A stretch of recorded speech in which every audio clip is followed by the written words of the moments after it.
कुनै कुनै बदमासी कुनै गलत काम हामीबाट भएकै छैन। पशुपतिनाथमा पनि भ्रष्टाचार गर्नेले कहाँ छोड्यो होला?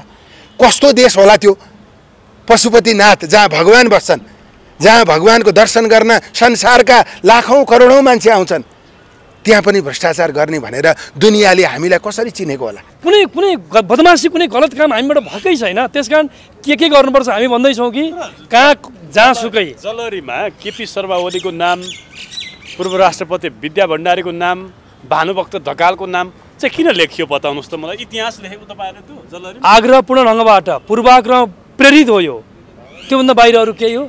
नेकपा एमालेको शक्ति सामर्थ्य आजको समकालीन राजनीतिमा केपी ओलीको एउटा जुन खालको एउटा चाहिँ आजको लोकप्रियता छ, उहाँप्रति राष्ट्रले जुन भरोसा गरिरहेको छ, जनताले जुन प्रकारको उहाँप्रतिको विश्वास र उहाँको नेतृत्वको आज खोजी गरिरहेको छ, त्यस प्रकारले म तपाईँलाई भन्न चाहन्छु आज एमाले प्रतिपक्षमा छ।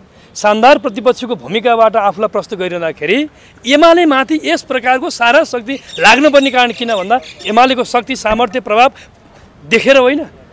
पशुपतिमा काम गर्ने मान्छेहरू दिउँसै रुँदै कराउँदै हाम्रो यसमा संलग्नतामा डुवा डुवा क्वाँ क्वाँ कराउन थाले।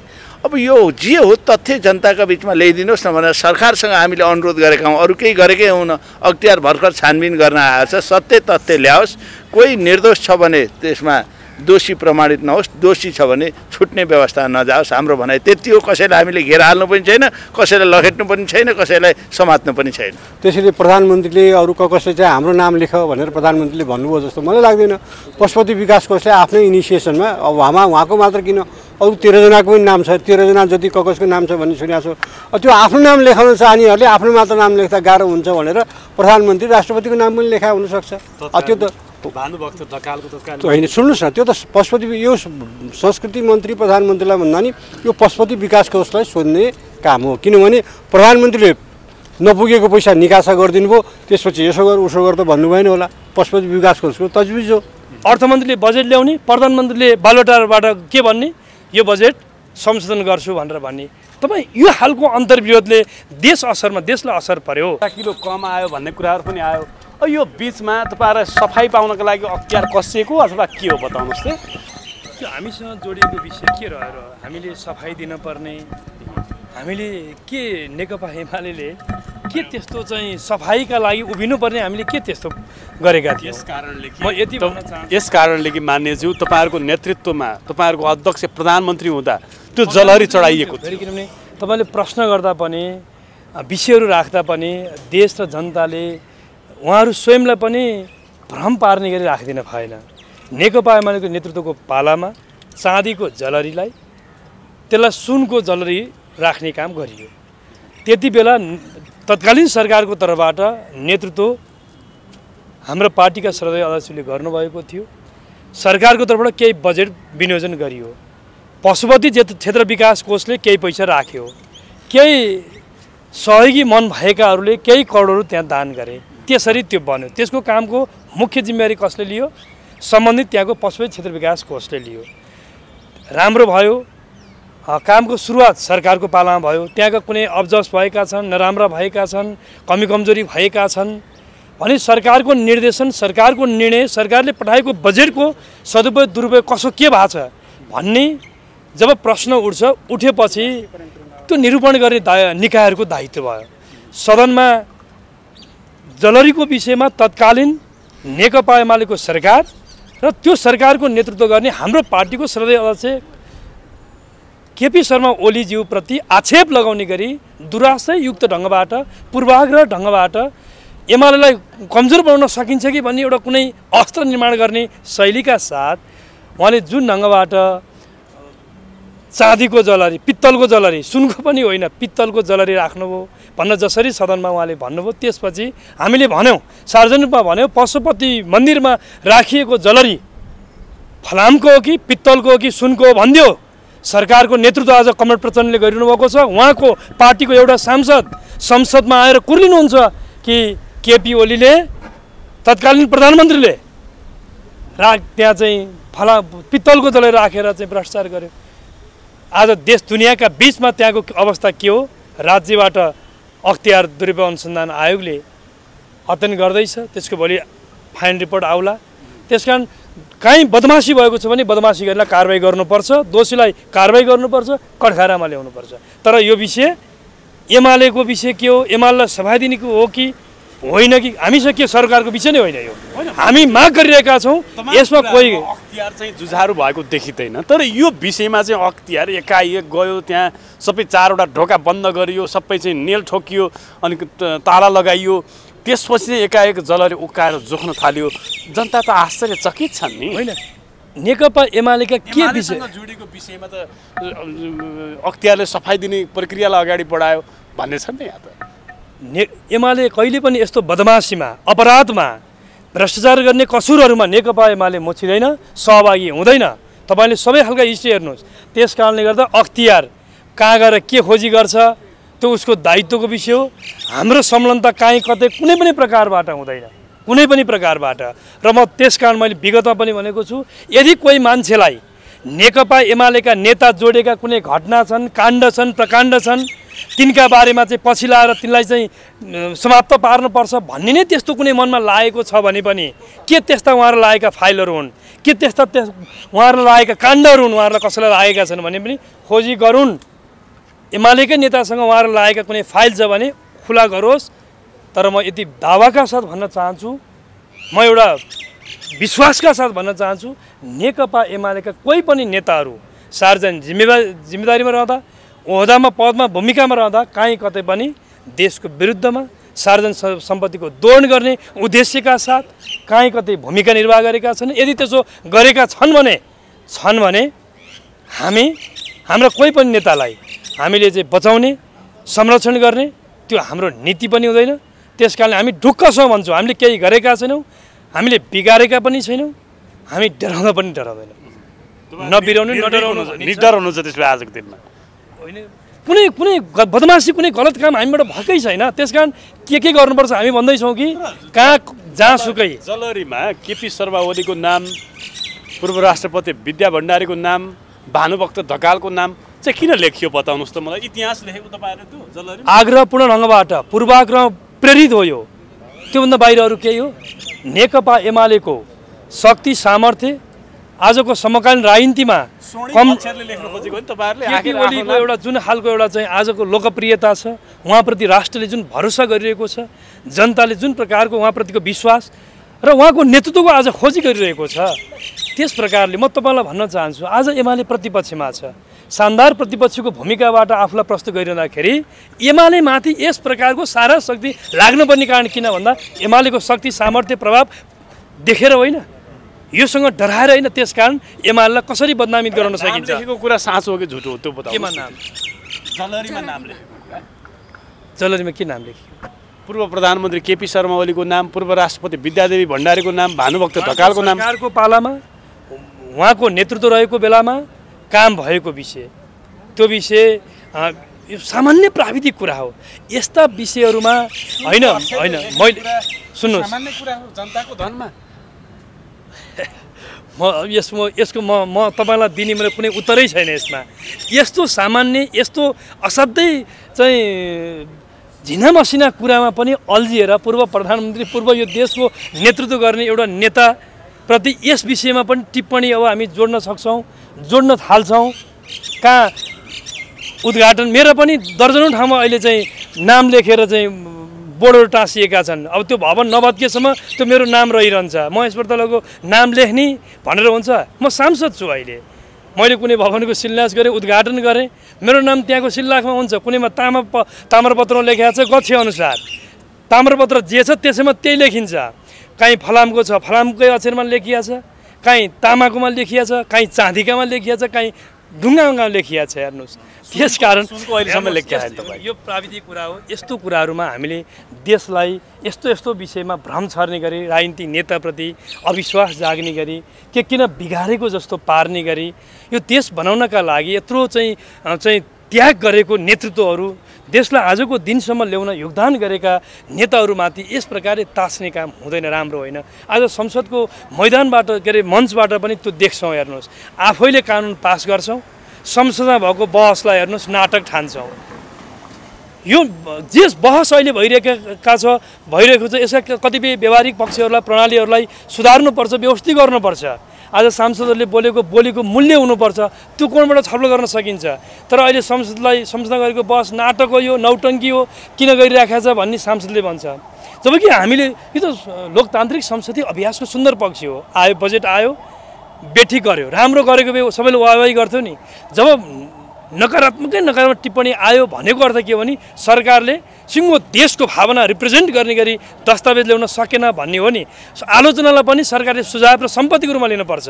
त्यस हिसाबले संसदको बहसलाई लानुपर्छ, बुझ्नुपर्छ। त्यसकारण संयुक्त सार भनेको त्यो जलरीमा नाम लेख्नु सामान्य कुरा थियो भन्ने हो। म हेर्नुहोस्, यस्तो विषयहरूमा कसरी राखेको थियो, पूर्व फर्काउन पर्थ्यो कि पश्चिम फर्काउन पर्थ्यो कि साँझमा राख्यो कि बिहानमा राख्यो कि नुहाएर राख्यो कि ननुहाइकन राख्यो कि दारी लामो थियो कि छोटो थियो कि यस्तो खालको चर्चा पनि यो विषय हो र कुनै गलत भएको छ, अनियमितता भएको छ, बेठिक भएको छ भने त्यो खोजी गरौँ।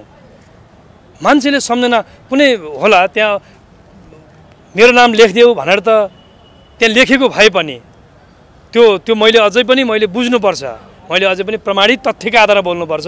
मैले तपाईँले प्रश्न गर्नुभयो हो क्यारे भनेर भन्दिनँ। म प्रमाणित तथ्यको आधारमा लेखेको रहेछ भने पनि त्यो कसले लेख्नु लगायो भन्ने आधारबाट होइन, कसैलाई मन लाग्यो लेखिदिनु हो, उहाँले यति राम्रो काम गर्नुभयो उहाँको सम्झनामा भन्न आयोजकहरूले पशुपति क्षेत्र विकास कोषलाई त्यो लाग्यो होला, गर्नुभयो होला, त्यो सामान्य विषय हो। तर राष्ट्रपतिज्यूले फलाना नाम लेख्न पर्यो भन्ने, आफ्नो नाम अट्याउन पर्यो भन्ने, प्रधानमन्त्रीले भन्नुभयो भन्ने, अर्कोले भन्नुभयो होला भन्ने त्यस्तो लाग्दैन। त्यसकारण यस्ता विषयहरू साह्रै गौण विषय हो। यस्ता गौण र असाध्यै अति सामान्य विषयलाई हेर्नुहोस् देशलाई राजनीति नेतृत्वप्रति अनास्था जगाउने गरी भूमिका खेल्नु भनेको राम्रो होइन। अनि 24 क्यारेट भनेको ठाउँमा 24 क्यारेट त देखिएन नि। त्यो चाहिँ सम्बन्धित ठाउँबाट भेरिफाई जहाँबाट जे छ त्यही अनुसार गर्नु होला। त्यही अनुसार गर्नु होला। किनभने म दुईटाको यो पशुपतिको जलरीको विषय मात्रै होइन, यो भित्र केही राजनीति घुसाउन खोजियो। 125 करोड भन्दा बढी विश्वका हिन्दू धर्मावलम्बीहरूको एउटा आस्थाको प्रतीकमाथि कुनै न कुनै हिसाबले यो प्रहार गर्न खोजिएको विषय छ। भलै यो विषयमा तपाईँलाई यति भन्न चाहन्छु, भलै यो विषय यदि नेपालभन्दा बाहिर इन्डियामा हुन्थ्यो भने त्यहाँ एउटा एक प्रकारले पनि धर्मयुद्ध एउटा घोषणा हुने स्थिति हुन्थ्यो। तर नेपालीहरूमा एउटा सहिष्णुता छ, एउटा चाहिँ सद्भावलाई कायम गरेर राख्ने जाने एउटा जे हाम्रो एउटा कल्चर छ, संस्कृति छ, त्यसले गर्दा यो विषयलाई हामीले यतिसम्म सीमित राख्यौँ। तथापि यदि यो विषय निकै भयानक ढङ्गबाट यो उब्जाउन खोजिएको थियो, तथापि हामीले यसलाई सुन्नुहोस्, हामीले माग गऱ्यौँ नि त सरकारलाई। हामीले भनेका होइनौँ, त्यहाँ नापतौल गरेर हामीले भन्यौँ, फलामको पित्तलको सुनको चाँदीको के हो भनिदेऊ हामीले भन्यौँ। अब सरकारले बताउला, सरकार उहाँहरूको छ, उहाँहरूले बताएको रिपोर्टको आधारमा अनि फेरि पनि तपाईँहरूसँग बसौँला हामी। तर एक हप्ता अगाडि तपाईँले हामीले चाह्यौँ भने एक हप्ताभित्रमा सरकार ढाल्छौँ भन्नुभएको थियो नि। एक हप्ता त नाकिसक्यो, सरकार त ढलेको छैन। हामीले चाहेनौँ नि त, हामीले अहिले चाहेनौँ। मैले भने हामीले अहिले चाहेनौँ। म तपाईँलाई भन्न चाहन्छु, सिम्पल कुरा छ। उहाँहरूले समाजवादी मोर्चा बनाउनु भयो। समाजवादी मोर्चा भनेको सत्ता साझेदार दलहरू भित्र काङ्ग्रेसका विरुद्धमा काङ्ग्रेसलाई एक प्रकारले भन्ने हो भने काङ्ग्रेसलाई देखाउन, काङ्ग्रेसलाई चुनौती दिन। मैले त काङ्ग्रेसको नेताहरूलाई भनिरहेको छु, काङ्ग्रेसको मुटु हुन्थ्यो भने यो देशको नेतृत्व गर्न सामर्थ्य हाम्रो छ भनेर मैदानमा आउनु पर्थ्यो। तर काङ्ग्रेस मुटु नभएको पार्टी, योग्यता नभएको पार्टी, सामर्थ्य नभएको पार्टी, जनताले पहिलो सिट दियो, जनादेश पहिलो बनाएर पठायो 89 सिट, सरकार म बनाउँछु भन्ने ताकत त्यति भन्ने ताकत छैन। म टुङ्ग्याउँछु 32 सिटलाई नेतृत्व बनाएर अनि 8वटा मन्त्रालय लिएर बसेको छ। 8वटा मन्त्रालय स्वीकार गरेर 32 सिटको नेतृत्व भएको व्यक्तिलाई प्रधानमन्त्री मान्दा समेत प्रधानमन्त्रीले अर्को काङ्ग्रेसको विपक्षमा विरुद्धमा सत्ता साझेदार दलभित्र के गर्नुभयो, मोर्चा समाजवादी मोर्चा बनाउनुभयो। र भन्नु के भयो प्रधानमन्त्रीले भने खबरदार यो मोर्चातर्फ कसैले आँखा चम्कायो, औँडा तिर्सायो भने त्यो युद्धको घोषणा हुनेछ। कसलाई भने? काङ्ग्रेसलाई होइन। अनि वेट गर्नुहोस्, अनि यीबाट के प्रमाणित हुन्छ भने यो सत्ता साझेदार दलहरू अविश्वास, अन्तर्विरोध र असमझदारीले दलदलमा फसिएको छ, पुरै मक्किएको अवस्था छ। यस्तो अवस्थामा नेकपा एमाले सामान्य धक्का दियो भने ढल्छ। यो अवस्थामा यो सत्ता साझेदार दलहरू छ, तर मैले भनिहालेँ धक्का दिने, यसरी धक्का दिने नेकपाले अहिले फुर्सद छैन। हामीले सोचेका छैनौँ। हामी तत्काल देखिको बल लगाउँदा त तपाईँहरू सरकार ढलाउन सक्नु भएको छ, धक्काले मात्रै ढल्छ। हामी घोषणा गरेर गर्छौँ। म फेरि पनि भन्न चाहन्छु, घोषणा गरेरै आजदेखि यो सरकारलाई ढाल्न लाग्यौँ भनेर घोषणा गरेर लाग्छौँ, तर अहिले हामी लाग्दैनौँ। हामी यति मात्रै भन्दैछौँ, उहाँहरूको बिचको असमझदारीले देशलाई घाटा पर्यो। उहाँहरू बिचको द्वन्द्वले, त्यस द्वन्द्वको मार जनताले खेप्न पर्यो, किसानहरूले खेप्न पर्यो, बेरोजगार युवाहरूले खेप्न पर्यो। हाम्रो सवाल त्यति मात्रै। उहाँहरूलाई फेरि पनि शुभकामना छ, 5 वर्ष उहाँहरूको एकता बलियो होस्। समाजवादी मोर्चा बनाएको भनेको त्यसको चाहिँ दीर्घकालीन पछिल्लो भविष्य चाहिँ त्यसको कालान्तरमा गएर गर्ने कुरा भनेको चाहिँ नेकपा बिउताउनका लागि, बार्गेनिङ पावर बलियो बनाउनका लागि र एमालेलाई धम्क्याउनका लागि, विशेष गरी एमालेलाई अप्ठ्यारो कडी सिर्जना गर्नका लागि बनाइएको थियो। त्यो समाजवादी मोर्चालाई देखाएर आज काङ्ग्रेस धम्काउँदै हुनुहुन्छ तपाईँहरूले। गजब कुरा गर्नुहुन्छ। काङ्ग्रेस पनि त्यही भित्र मिसिएर बनेको मोर्चासँग हामी लडेर आएको होइन। यो संसद निर्वाचनमा, आम निर्वाचनमा हामी त्यही फेस गरेर आएको होइन। उहाँहरूको सारा शक्ति देशी विदेशी त्यहाँ रास्ता पनि जोडिएर यो देशका सारा अड्डा, अदालत, प्रशासन सबै एक ठाउँमा होइन सकिया होइन। हामी अहिले पनि कुनै खेल्नका लागि हामी तयारी गरिराखेका छैनौँ। मैले फेरि पनि भन्छु, नेकपा एमाले छैन। तपाईँहरू एकदम गलत बुझाइमा हुनुहुन्छ। नेकपा एमाले, म फेरि पनि भन्दैछु, म एमालेको तर्फबाट मात्रै होइन, देशको एउटा नागरिक पनि हो। हामी के चाहन्छौँ, यो सरकारले एउटा स्थिरताको अनुमति दियोस्, विकास र समृद्धिको ढाडस दियोस्। बजेट मार्फत त्यो दिनुपर्ने उसले एसुरेन्स गर्न पर्थ्यो, त्यो सकेन। सत्तापक्षका सांसदहरूले यसको आज रोस्टरमा उभिएर बजेटको शोक मनाउनु भयो। सत्तापक्षका सबै सांसदहरूले धारे हात लगाइरहनु भएको छ सरकारको बजेटमाथि। अर्थमन्त्रीले बजेट ल्याउने, प्रधानमन्त्रीले बालोटाबाट के भन्ने, यो बजेट संशोधन गर्छु भनेर भन्ने। तपाईँ यो खालको अन्तर्विरोधले देशलाई असर पर्यो। उद्योग व्यवसाय, कल कारखाना सञ्चालन गर्ने, लगानीको मैत्री वार्तालाप हुने स्थिति भएन। ती लगानीकर्ताहरूलाई नै एउटा चाहिँ आशा उत्साहको अवस्था त बनेन नि। त्यस कारणले गर्दा के हो भने यो सरकारको अन्योलता, सरकारका दलहरूको बिचको चाहिँ एउटा असमझदारीले त्यसको प्रभाव देशलाई पर्यो। त्योबाट मुक्त हुनुपर्छ। र म यति टुङ्ग्याउँदै गर्दा यति भन्न चाहन्छु, म यति तपाईँले विश्वासका याद गरेर राख्नु होला। यो लामो समय फेरि पनि भन्न चाहन्छु, यो सरकारसँग नागरिकको भरोसा टुटेको छ, कर्मचारीहरूको भरोसा टुटेको छ, दलहरूको बिचको भरोसा टुटेको छ। यो सरकार आफै कति समय टिक्छ अझै? तपाईँले होइन, यसमा त के प्रश्न छ भने, यदि मैले काङ्ग्रेसको मुटु भएको दल यदि हुन्थ्यो भने, लोकतन्त्रको मसिया पार्टी हामी हौँ भनेर उसले ठानेको हुन्थ्यो भने, आज जनताले दिएको नेचुरल म्यान्डेट बमोजिम सरकार अगाडि बढेको हुन्थ्यो। र म यति हेर्नुहोस्, एउटा कुरा के बुझ्यो भने, मैले माओवादी नेतृत्वको आलोचना मलाई कुनै ईर्ष्याले बोलिराखेका छैन। कतिपय मान्छेले तपाईँहरूको मिडियामा यति कुरा बताउँदाखेरि एमाले सत्ता पाएन, ईर्ष्याले यस्तो बोलिराखेका छ भन्छ। त्यस्तो कुरा होइन। लोकतन्त्रमा हेर्नुहोस्, आज जे निर्वाचन प्रणाली अवलम्बन गर्यो त्यसको फाइदा अहिले केही साना दलहरूलाई भयो। तर च्याखे थापेर ठुला दलहरूको एउटाको ढाड टेकेर अर्कोको टाउको हान्ने र प्रकारान्तरमा राजनीतिक चाहिँ विद्यमान शासकीय प्रबन्धलाई नै समाप्त पार्ने खेल हुन थाल्यो। त्यस कारणले गर्दा मङ्सिर 4 को नेचुरल जनादेश के हो, जनादेशको म्यान्डेट के हो भन्दा, पहिलो राजनीतिक शक्ति जो हो उसले सरकारको नेतृत्व गर्ने हो। यसमा नेकपा एमाले दोस्रो हो। नेकपा एमाले पहिलो हक होइन सरकारको नेतृत्व गर्ने। म एकदम ढुक्कका साथ भन्छु, एमाले सरकारको नेतृत्व गर्ने पहिलो, गणितका हिसाबले, लोकप्रिय मतको हिसाबले एमाले नै पहिलो दल हो। तर गणितमा हामी 10 सिट पछाडि छौँ। काङ्ग्रेस नै हो यसको मुख्य हकदार। तर फेरि पनि भन्दैछु, आज काङ्ग्रेसको माया लागेको छ, काङ्ग्रेसप्रति दया जाएको छ कि काङ्ग्रेस जनताले पहिलो दल बनाउँदा पनि 8वटा मन्त्रालय लिएर बसिया छ।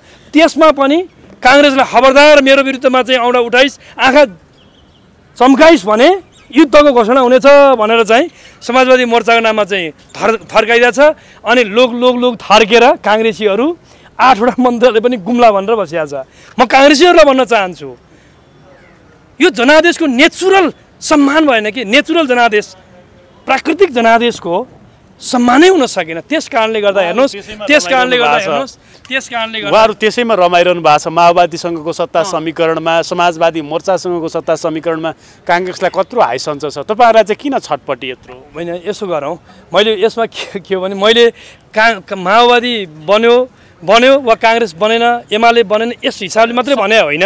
मैले जनताको सार तपाईँले उत्तर दिइसक्नु भएको छ। मैले एउटै प्रश्न सोधेँ, तपाईँले एक हप्ताभित्रमा सरकार चाहिँ ढल्न सक्छ हामीले चाह्यौँ भने भन्नुभएको थियो। अहिलेसम्म चाहेको छैन, मैले उत्तर दिएँ। अब चाह्यो भने एक हप्तामा ढल्छ। चाहनुहुन्छ र कहिलेसम्म ढल्छ बताउनुहोस् न। तर तपाईँलाई यति चाहिँ म भनिदिन्छु, यो सरकारको आयु वर्षमा छैन, महिनामा छैन। धन्यवाद। यो सरकारको आयु वर्षमा छैन, महिनामा छैन, एक महिना पनि छैन, महिनामा छैन। मैले यति भन्छु। धन्यवाद। पूर्व राष्ट्रपति, पूर्व प्रधानमन्त्री र पूर्व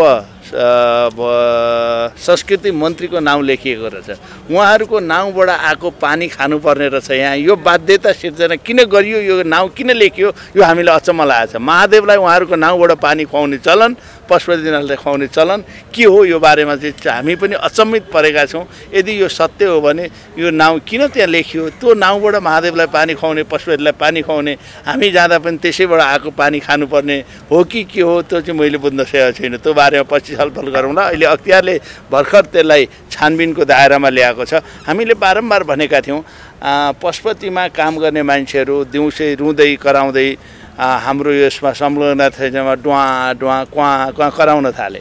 अब यो जे हो तथ्य जनताका बिचमा ल्याइदिनुहोस् न भनेर सरकारसँग हामीले अनुरोध गरेका हौँ। अरू केही गरेकै हुन, अख्तियार भर्खर छानबिन गर्न आएको छ। सत्य तथ्य ल्याओस्।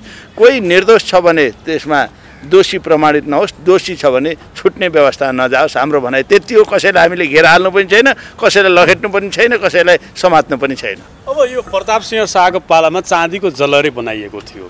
त्यो चाँदीको जलरी चाहिँ पुरानो भएर खिएर त्यो सफा गर्दा पनि हात काट्ने स्थिति आइसके पछाडि त्यो चाँदीको जलरी भन्दा अब सुनको जलरी राख्नु पर्यो भन्ने त्यो भिजन त केपी ओलीको त राम्रो हो नि। सुनको जलरी चढाएको विषय, सुनको जलरी तपाईँले जलरी चढाउनेले आफ्नो नाम लेख्यो त के फरक पर्यो भन्नेहरू पनि छन् नि। यहाँ त्यही पानी तपाईँहरू त्यही खानुहोस् न, जलरीमा नाउँ उल्लेख भएको पानी भइहाल्छ। धन्यवाद।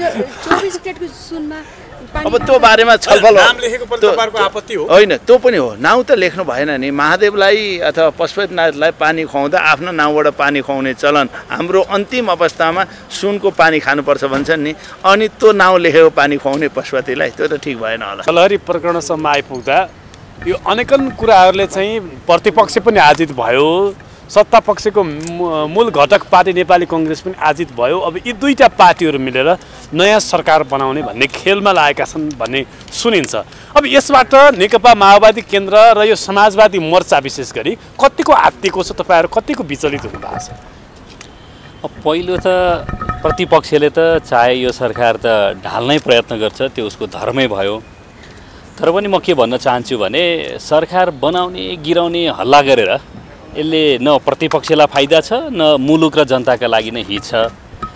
म पहिलो कुरा त्यो भन्न चाहन्छु। दोस्रो कुरा चाहिँ तत्काल अहिले यो गठबन्धन परिवर्तन गरेर या यो सरकारलाई गिराएर अर्को सरकार बनाइहाल्ने सम्भावना आधारहरू म देख्दिनँ र त्यसमा धेरै सत्यता छैन। यो नक्कली भुटानी शरणार्थी प्रकरणमा दोस्रो चरणको छानबिन हुँदैछ, जसमा चाहिँ अब नेपाली कङ्ग्रेसको नेत्री डाक्टर आरजु राणादेखि कृष्णप्रसाद सिटौलासम्म तानिने सम्भावना छ र गृहमन्त्रीले त उहाँलाई पक्राउनै गर्न आदेश दिइसक्नुभयो भन्ने सम्मका समाचारहरू के आए छिटफुट। यो के कति सत्यता छ यसमा बताउनुहोस् त। मैले नि तपाईँले जस्तो समाचार पढेको हो, यो भ्रमात्मक हो अथवा सत्य हो? मैले नि तपाईँले जस्तो समाचार पढेको हो। अब आधार प्रमाण नपुगिकन, हाजिर गर्न नबोलाइकन, पक्राउ पूर्ति जारी नभइकन बाँकी गरिने टिप्पणीले मान्छेहरूको व्यक्तिगत जीवनप्रति चाहिँ आरोप र मानहानि जस्तो हुन्छ। त्यसैले म त्यसका बारेमा व्यक्ति किटेर त्योभन्दा थप टिप्पणी गर्न चाहदिनँ। अब सत्ताको नेतृत्व गरिरहेको माओवादी दल यति बेला प्रधानमन्त्रीदेखि गृहमन्त्रीदेखि विभिन्न महत्त्वपूर्ण मन्त्रालय सम्हालिरहेको छ। तर जनतालाई आश्वस्त बनाउन सकिरहेको छैन कि देशमा सरकार छ, सरकार चाहिँ जनताप्रति जिम्मेवार छ, राष्ट्रप्रति जिम्मेवार छ, जनताको जनजीविकासँग जिम्मेवार छ भन्ने कुरा चाहिँ आश्वस्त बनाउन सकिरहेको छैन। जसको ज्वलन्त उदाहरण महँगी बढिरहेको छ, भ्रष्टाचार यावत रूपमा भइरहेको छ भन्ने कुराहरू आउँछ, चाहे त्यो ब्युरोक्रेसीमा होस्, चाहे त्यो राजनीतिक संयन्त्रमा होस्। यो के भइरहेको छ आखिर यो देशमा बताउनुहोस् त। सरकारको नेतृत्व तपाईँहरू गर्दै हुनुहुन्छ। भ्रष्टाचारीहरू जेलमा गएको समाचार तपाईँहरूले पनि प्रसारण गर्नुभएको छ नि, होइन? गरेका छौँ। त्यो चाहिँ केही काम नगरेको भन्न मिल्छ? पूर्व उपप्रधानमन्त्री, पूर्व गृहमन्त्री, बहालवाला सचिव, अरू धेरै अधिकारीहरू, यी सबैलाई मतलब कानुनसम्मत ढङ्गबाट जेल हालेको छ नि। त्यो भनेको सुशासनको क्षेत्रमा देखिने गरिकन, अनुभूत गर्ने गरिकन होइन। मेरो तपाईँहरूलाई पनि के अनुरोध छ भने नकारात्मक नभएको, अभावको, दुःखको मात्रै कुरा किन गर्ने? सुखको, सहानुभूतिको, सकारात्मकताको कुरा पनि गरौँ न। तपाईँहरूका मिडियाहरूले पनि त्यो कुरा पनि सम्प्रेषण प्रसारण गर्नुहोस्। दुःख त छँदैछ, हामी उसै गरिब राष्ट्रमा छौँ, त्यसमाथि हाम्रो राजनीतिक प्रणालीका हिसाबले हामी अस्थिरतामा छौँ। त्यसैले यसलाई स्थिरतातिर लैजाने, सरकारलाई बलियो बनाउने, सकारात्मक खबरदारी गर्ने, सकारात्मक ढङ्गले चिन्तन मनन गर्नेतिर सोच्नुपर्छ। मेरो तपाईँहरू र तपाईँहरू मार्फत यही अपिल छ। दुःख छ, दुःखको कारण छ, तर दुःख निदान गर्ने उपाय पनि छ, तर त्यो उपाय किन सुझाइरहेको छैन सरकारले? खालि भएन, सकिएन, गरेन, रोइलो मात्रै किन गर्ने? रोइलो खाना लाउन त पुगेकै छ नि हामीलाई, छैन? रोइलो मात्रै किन गर्ने? मैले भन्न खोजेको कुरा दुःख छ, अभाव छ, चाहिँ मतलब पीडा छ, त्यो कुरा त छँदैछ। त्यसो भएर त हामी अब मतलब कमजोर राष्ट्रमा छौँ, अब अविकसित मुलुकमा छौँ, यसलाई विकसित दिशातिर चाहिँ अपग्रेड गर्नुपर्छ भनिराखेकै छौँ नि। त्यसैले मेरो तपाईँहरू सबै सञ्चारकर्मी साथीहरूलाई पनि के अपिल छ भने कहिलेकाहीँ सकारात्मक कुराहरूलाई पनि हाइलाइट गरौँ न, भइराखेका गरिराखेका कामहरूका बारेमा। त्यति मात्रै अपिल हो। जस्तो यो जलहरी प्रकरणमा विशेष गरी तपाईँहरूकै सांसदले संसदको रोस्टममा उभिएर यो जलहरी त सुनकै होइन पित्तलको भन्ने गर्नुहुन्थ्यो। अन्तत हिजो जाँच गर्दा सुनकै भन्ने पनि केही तथ्यहरू आएका छन् र परिमाण पनि जति चाहिँ जलहरी चढाइएको थियो त्यति नै आयो भन्ने कुराहरू छ। आखिर यो हल्लै मात्रै रहेछ है मान्यज्यू? शब्दलाई मात्रै नसमातौँ। मान्यज्यूले रोस्टमबाट के भन्नुभएको हो भने पशुपतिमा घोटाला छ भनेर उहाँले विषय उजागर गर्नुभएको हो। महालेखाको प्रतिवेदनमा त्यहाँ बेरोजु देखिएको छ। अख्तियारमा यो कुरा उजुर भएको थियो। यदि केही पनि होइन रहेछ भने नि मान्यज्यूले कुरा त उठाउनु भयो नि। उता महालेखामा चाहिँ बेरोजु रहेछ, अख्तियारमा चाहिँ उजुर परेको रहेछ। उति बेलै सांसदले कुरा नउठाउँदै अख्तियारले थपकन यति अनुसन्धान गरेर केही पनि होइन भनेर बसेको भए यत्रो विवाद पनि हुँदैन थियो, बरालिनु पर्दैन थियो। त्यसैले केही न केही भएर विषय उठ्यो। टुङ्गेछ केही रहेनछ र टुङ्गेछ भने नि त सांसदज्यूलाई धन्यवादै दिनु न। अख्तियार एकाएक हिजो कसरी तात्यो त यतिका समय पछाडि? संसदले गम्भीर महत्त्वको विषय प्राप्त गर्यो।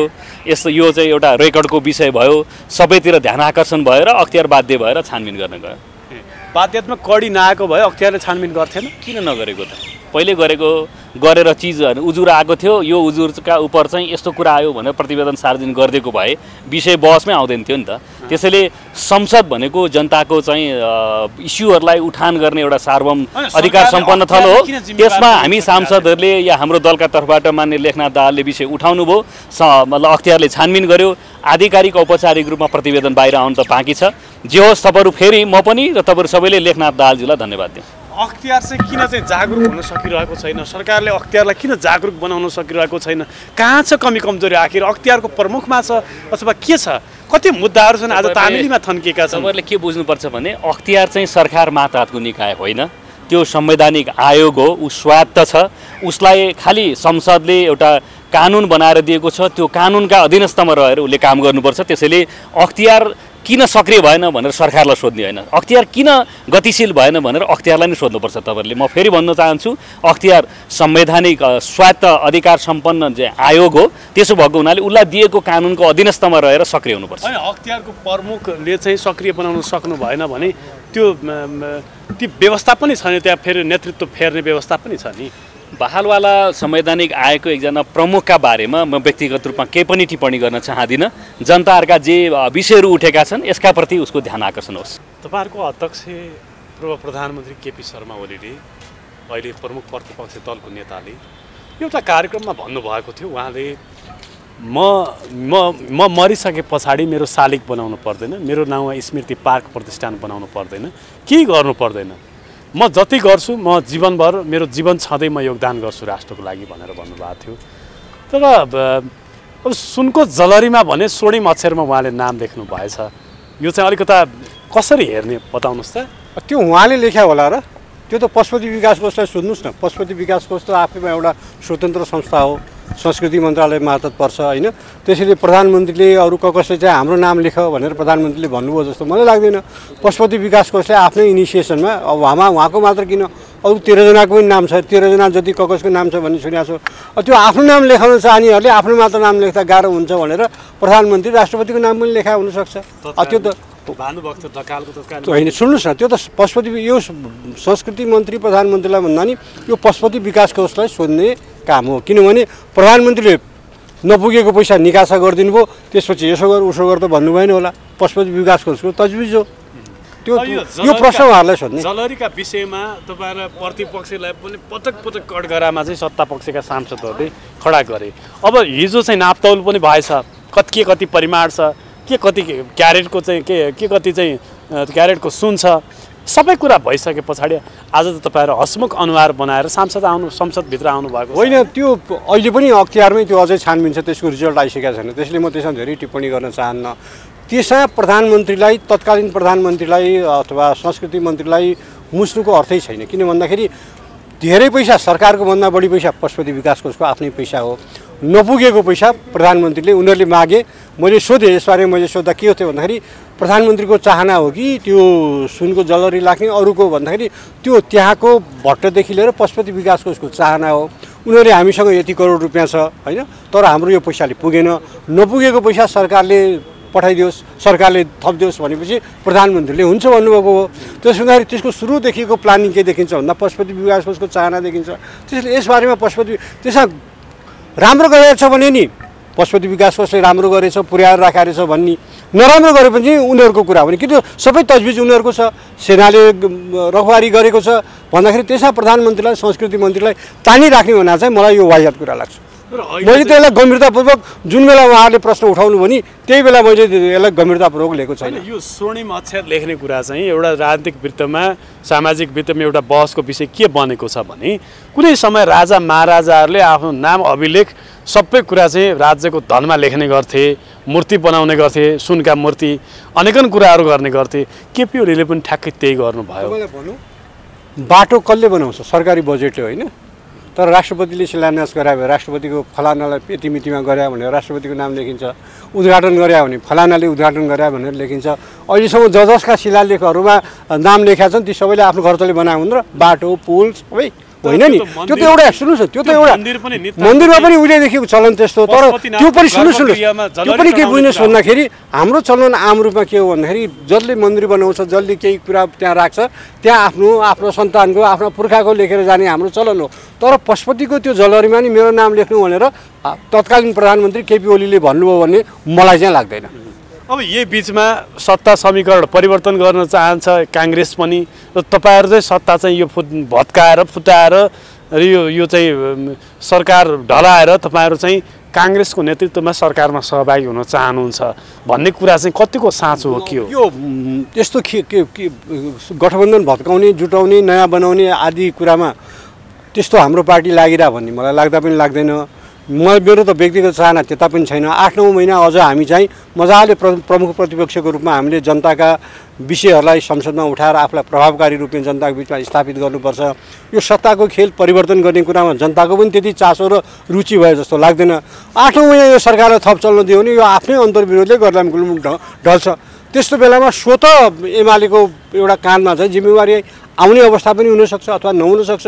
त्यस्तो बेलामा जिम्मेवारी आछ भने त्यसलाई सकार्ने, अब आएन छ भने प्रमुख प्रतिपक्षको रोल मजाले निर्वाह गरेर जाने मेरो त सोच। एमाले सचेतकले आज भन्नुभयो 1 महिना, अबको 1 महिना टिक्दैन यो सरकार भनेर भन्नुभयो। होइन, छाँटकाँट हेर्दा त 1 महिना किन, पर्सिने पनि नटिक्ने सम्भावना त छ नि। अब बजेट हेरफेर हुँदैन, गठबन्धनका सांसदहरू बजेटमा परिवर्तन भएन भने भोट हाल्दैनौँ भन्दैछन्। त्यसो भने त 13 गते पनि जान सक्ने खतरा सम्भावना त छ। तर त्यो कति सिरियस कुरा हो मैले त्यसलाई त्यति गम्भीरतापूर्वक ल्याएको छैन। अब समाजवादी मोर्चा बनिसके पछाडि 84 भित्र नै आफू चाहिँ सरकारमा यत्तिकै स्थितिमा त हामी त सरकारमा नजाने भयो, हामी त सधैँ 84 सालसम्म प्रतिपक्षमा बस्नुपर्ने भयो भनेपछि तपाईँहरूलाई पनि अत्यास त लागेको होला नि। जनताले दिएको जिम्मेवारी पुरा गर्ने हो। जनताले हामीले पहिलो दल बनाएन, दोस्रो दल बनाए। पहिलो दल बनेको काङ्ग्रेसले आफूले सरकार चलाउनु पर्ने हो, त्यो आँट गरेन होइन। अमी एउटा चाहिँ वैचारिक रूपले नमिल्ने गठबन्धन बनाएर बसिरहेछ। हामी दोस्रो दल हौँ, दोस्रो दलले स्वाभाविक रूपमा दाबी गर्ने पहिलो आधार बन्दैन होइन। जिम्मेवारी आयो भने जुनसुकै बेला पनि सरकार बनाउनु पर्ने, चलाउनु पर्ने जिम्मेवारी आयो भने हामी त्यसको लागि तयार छौँ। दल तपाईँहरू हो, दोस्रो दलको नेता केपी ओली हो, संसदको दोस्रो शक्तिशाली दल तपाईँहरू नै, तपाईँहरूकै दल हो। तर यसका बावजुद पनि राजनीतिक दाउपेचमा, राजनीतिक शक्ति हासिल गर्ने कुरामा, कुटनीतिक शक्ति हासिल गर्ने कुरामा त प्रचण्डलाई त कसैले पनि सकेन नि। यो सत्तालाई मात्र सबै थोक ठान्ने हो भने तपाईँले भनेको दृष्टिकोण ठिक हो, तर सत्ताले सबै थोक दिँदैन। संसारमा धेरै राजनीतिक दलहरू सरकारमा भएको बेला चुनावमा हाल्छ। त्यसैले राजनीतिक दलहरूले जनताको सेवा कसरी गर्न सकिन्छ, जनताको पक्षमा कसरी भूमिका खेल्न सकिन्छ, जनताको हितमा कसरी काम गर्न सकिन्छ भन्ने कुरालाई प्रमुख कर्तव्य, प्रमुख दायित्व र अधिकार ठान्नुपर्छ। सरकारमा जाने भन्ने कुरो जनताले दिने कुरा हो। जनताले बहुमत दिएनन्, जनताले पहिलो पार्टी पनि बनाएनन्, त्यसकारण नेकपा एमाले सरकारमा जान मर्यादा गर्नुपर्छ भन्ने मलाई लाग्दैन। प्रतिपक्षको रोल निर्वाह गरौँ। यो अहिलेको विचार, सिद्धान्त, मान्यता, मूल्यमा पनि एकअर्कासँग नगर्ने यो घिउ बेचुवा र तरबार बेचुवाको जस्तो गठबन्धनलाई आफै भत्कन दिनुपर्छ। धन्यवाद। आजको दिनमा अब यो जलहरीको विषयमा संसदमा चर्काचर्की भयो, घरमा गर्मी भयो। अध्यक्ष ओली, नेकपा एमालेको अध्यक्ष ओली चाहिँ प्रधानमन्त्री हुँदाखेरिमा चाहिँ पशुपतिमा चढाएको जलहरी चाहिँ मात्रात्मक रूपमा त्यहाँ सुन, परिमाणको सुन पनि पुगेन र सुनमा चाहिँ धेरै मिसावट पनि भयो भन्ने कुराहरू, तमाम कुराहरू आयो। कसैले त पित्तलको जलहरी समेत चढाउनु भयो केपी ओलीले सुन भनेर भन्ने कुराहरू पनि आयो। यो विषयमा हिजो जोखेर जुन जलहरीको परिमाण जति थियो त्यति तौल निस्क्यो भन्ने चर्चाहरूको बिचमा पनि छ। यो चाहिँ के बुझ्नु भएको छ राम सिंह बताइदिनु? होइन, खास गरी अब त्यताको अनुसन्धान के हुन्छ त्यो अर्को विषय भयो। म खालि संसदसँग जोडेर के भन्न चाहन्छु भने एउटा माननीय सांसदले यही संसद भवनभित्र जलहरीको विषय उठाउनु भयो होइन। त्यो उहाँले उठाएको विषयमाथि आपत्ति प्रकट गरेर दबाब दिएर त्यो विषयलाई रेकर्डबाट हटाइयो। आम मान्छेले त्यसलाई कसरी बुझे भने यो संसदले त्यो विषयलाई ढाकछोप गर्न चाहन्छ भनेर बुझे होइन। अनि अब यो कस्तो हो भने तपाईँको संसदमा त्यो कुरा उठेको छ, त्यसलाई रेकर्डबाट हटाइएको छ, अनि त्यसका बारेमा फेरि थप कसरी छानबिन गर्ने भन्ने बारेमा यो संसद बोल्दैन होइन। त्यो एउटा भ्रष्टाचारको प्रकरण हो। त्यो भ्रष्टाचारको प्रकरण ल ठिक छ, पूर्व प्रधानमन्त्रीसँग जोडेको कुरा मिलेन, त्यो पार्टी ठुलो थियो, धेरै सांसद थिए, त्यो कुरा त्यहाँ राखिरह्यो, रेकर्डमा राखिरह्यो भने हामी संसदै चल्न दिन्न भनेर उहाँहरूले भन्नुभयो। उहाँहरू दबाब दिन सक्ने हैसियतमा हुनुहुन्थ्यो। कुनै स्वतन्त्र सांसद त्यसरी जोडिएको भए त्यो त रेकर्डबाट हट्थेन नि त होइन। ठुलो पार्टीको एकदम शक्तिशाली नेता जोडिएको कारणले उहाँहरूले जबरजस्त गर्नुभयो, हटाइदिनु भयो होइन, दबाब दिएर हटाउनु भयो। तर त्यो हटाइसकेपछि त्यो कुरा त्यत्तिकै छोड्न मिल्थ्यो त संसदले? त्यसको बारेमा यसो गर्ने भनेर संसदले तय गर्नु पर्थेन? खास गरी कहीँ पनि भ्रष्टाचार हुनु हुँदैन। अझ त्यो त धार्मिक स्थल हो, हजारौँ करोडौँ मान्छेको आस्थाको केन्द्र हो। पशुपतिनाथमा पनि भ्रष्टाचार गर्नेले कहाँ छोड्यो होला? कस्तो देश होला त्यो पशुपतिनाथ, जहाँ भगवान बस्छन्, जहाँ भगवानको दर्शन गर्न संसारका लाखौँ करोडौँ मान्छे आउँछन्, त्यहाँ पनि भ्रष्टाचार गर्ने भनेर दुनियाँले हामीलाई कसरी चिनेको होला? त्यसकारणले त्यो एकदमै गम्भीर विषय थियो। त्यो गम्भीर विषयलाई त्यतिकै संसदले छोड्नु हुँदैन थियो। अनि अर्को कुरा, नापतौल संसदका कारणले भयो भनेर म मान्दिनँ। अनि अर्को कुरा, तपाईँको महालेखाले आफ्नो वार्षिक प्रतिवेदनमा प्रष्ट ढङ्गले उल्लेख गरेको छ। त्यसको बारेमा महालेखा भनेको त नेपालको चाहिँ आर्थिक अडिट गर्ने चाहिँ सरकारको सबभन्दा ठुलो निकाय होइन? त्यसले प्रष्ट ढङ्गले त्यहाँको विषय उल्लेख गरेको छ। त्यस्तो प्रष्ट ढङ्गले उल्लेख गरेको विषय 2 वर्ष अगाडि अख्तियारमा उजुर परेको विषयलाई बल्ल अहिले आएर छानबिन गरिएको छ। 2 वर्षसम्म अख्तियार के हेरेर बस्छ? महालेखाले प्रतिवेदनमा उल्लेख गरेको विषयका प्रति अख्तियारको आजसम्म ध्यान आकृष्ट नहुनुको कारण के हो? अनि यसले सुशासन हुन्छ, भ्रष्टाचार निवारण गर्न हामीले बनाएको संस्था असाध्यै प्रभावकारी छ, त्यो संवेदनशील छ भनेर मान्न मिल्छ? त्यसमाथि त्यससँग जोडिएका अनेकौँ विषयहरू त्यहाँ जोडिएको छ, टिका टिप्पणी भएर आएको छ। अझ कस्तो विषय? 30 करोड रुपियाँ दिने भनेर निर्णय कसरी गरियो? आफ्नो खल्तीको पैसा दिए दर्शन गर्न जाने, ल मेरो तर्फबाट 30 करोड, त्यसलाई निर्णय गर्नु पर्दैन? त्यसलाई चाहिँ सरकारको चाहिँ कार्यक्रम बनाउनु पर्दैन हैन त्यसको ठेक्का टेन्डर आह्वान गर्नु पर्दैन त्यसलाई दिने विधि त्यही हो बाहिर चाहिँ चाँदीको काम गर्ने मान्छेलाई चाहिँ जिम्मा लगाइयो सुनको काम गर्ने भन्ने कुरा आएको छ तामाको काम अझ तामाको काम गर्ने मान्छेलाई त्यसकारणले त्यसको विधि छैन अनि सबै कुराको टेन्डर हुन्छ त्यसको हुँदैन त्यसकारण त्यसको पूर्ण विधि अपनाएर त्यसलाई हाल्ने काम गरियो त्यहाँ तर भ्रष्टाचार त भएको रहेनछ भन्ने त अहिले त भनिरहेछ नि होइन ए बाबा त्यो तौलमा तलमाथि छ छैन त्यो जोखेर हेर्ने विषय होला त्यसको विधि निर्णय गर्ने प्रक्रिया प्रधानमन्त्रीले पनि त एकदम तजविधीय अधिकार जस्तो यतिमा यति करोड उतिमा उति करोड भन्नु नि मिल्छ राष्ट्रको ढुकुटी त्यसरी मन परे ढङ्गले दिन मिल्छ तर तत्कालीन प्रधानमन्त्री केपी शर्मा ओलीले त जलरी चढाउनु भयो जलरीमा आफ्नो नाम समेत अङ्कित गर्नु इतिहास लेख्नु भयो नि उहाँले त होइन आफ्नो नाम अङ्कित गर्नका निम्ति कुनै पनि काम विधि विपरीत गर्न मिल्छ प्रक्रिया नअप्नाइ गर्न मिल्छ राष्ट्रपति विद्यादेवी भण्डारीको नाम अङ्कित भएको छ त्यहाँ अनि स्वर्णिम अक्षरले सुनका अक्षरले हो त्यो नाम अङ्कित गर्न होइन आफ्नो नाम लेख्न अब सदियौं पछाडि पनि त्यो जलरी हेर्दाखेरि उहाँहरूको नाम त अझ अमर भयो नि त्यसकारण प्रोसेस पुगेन त्यो प्रोसेसको बारेमा चाहिँ कुरा उठ्नुपर्छ जुन कुरा मैले आज संसदमा उठाएको थिएँ यो नाम लेख्ने कुरा चाहिँ सही थियो या गलत थियो हैन नाम लेख्ने अत्यन्त गलत थियो यो चाहिँ कस्तो भने आत्म प्रशंसामा रमाउने हैन त्यो त जिउँदै शालिग किन बनाइनस् भने जस्तो हो के हैन शालिग पनि त आफैले बनाउने कुरा त ठुलो कुरा भएन अरूले बनाइदिनु पर्यो हैन त्यो चाहिँ नाम लेख्ने लालसा त्यो त कस्तो भने त्यो निरङ्कुश शासकको भोग हो त्यो नेपालको प्रधानमन्त्री केपी ओली हुनुभएको थियो भनेर इतिहासमा अब कहिले मेटिन्छ केपी ओली प्रधानमन्त्री हुँदा नेपालले यति उन्नति गरेको थियो यति प्रगति गरेको थियो त्यो कुनै शिलालेखमा नाम लेख्ने होइन जनताको मनमा नाम लेख्नु पर्यो नि